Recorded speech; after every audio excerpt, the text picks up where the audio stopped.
सोने के बाजार में ना कुछ बहुत ही असाधारण देखने को मिल रहा है। एक ऐसी तेजी जिसने दुनिया भर के इन्वेस्टर्स को सच में चौंका दिया है। तो चलिए आज सोने की इस शानदार 65% की बढ़त के पीछे की कहानी को समझते हैं और देखते हैं कि इसके असली कारण आखिर हैं क्या।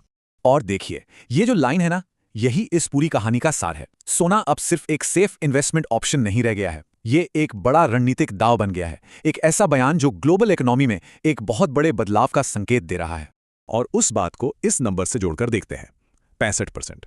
जी हां, पिछले साल सोने में इतनी ही सालाना बढ़त हुई जो 1979 के बाद से सबसे मजबूत उछाल है। तो समझिए, ये सिर्फ कोई मामूली तेजी नहीं है, ये एक हिस्टोरिकल रैली है। तो भाई आगे क्या होगा ये समझने के लिए पहले हमें ये देखना होगा कि सोने की कीमत यहां तक पहुंची कैसे। चलिए इस रिकॉर्ड तोड़ तेजी के सफर पर एक नजर डालते हैं। जरा इस बढ़त की रफ्तार को देखिए, मतलब वाकई दिमाग घूम जाता है। एक साल की शुरुआत में सोना लगभग $2,600 पर था और उसी साल के अंत तक ये $4,300 को भी पार कर गया। और ये रफ्तार यही नहीं रुकी, अगले ही साल की शुरुआत में ये $4,800 के करीब पहुंच गया। और इस पूरी तेजी के दौरान बाजार का सेंटिमेंट देखिए। जब भी कीमतों में थोड़ी भी गिरावट आई ना, तो उसे घबराहट के तौर पर नहीं बल्कि खरीदने के एक और मौके के तौर पर देखा गया। इससे पता चलता है कि बाजार में सोने को लेकर कितना मजबूत विश्वास बना हुआ है। तो अब आता है सबसे बड़ा सवाल, आखिर ये सब हो क्यों रहा है? सोने की कीमतों को कौन सी 3 ताकतें हैं जो इतनी ऊपर धकेल रही हैं? चलिए इन्हें एक एक करके समझते हैं। तो देखिए, इस तेजी के पीछे मोटे तौर पर 3 बड़े स्तंभ हैं। पहला, दुनिया भर के सेंट्रल बैंक्स, खासतौर पर ब्रिक्स देश, डॉलर से अपनी निर्भरता कम करके सोना जमा कर रहे हैं। दूसरा, ब्याज दरों में कमी की उम्मीद सोने को एक आकर्षक एसेट बना देती है। और तीसरा, जब भी दुनिया में कहीं भी तनाव या अनिश्चितता का माहौल बनता है तो निवेशक सुरक्षित निवेश के लिए सोने की ओर ही भागते हैं। और यहीं पर वो स्टेटमेंट ट्रेड वाली बात जो हमने शुरू में की थी सामने आती है। जब सेंट्रल बैंक्स डॉलर की जगह सोना खरीदते हैं तो वो सिर्फ अपना पोर्टफोलियो नहीं बदल रहे होते, वो ग्लोबल इकोनॉमी को एक बहुत शक्तिशाली संदेश दे रहे होते हैं। वो एक तरह से कह रहे हैं कि हम अपनी निर्भरता कम कर रहे हैं, और ये एक बड़ा रणनीतिक बदलाव है।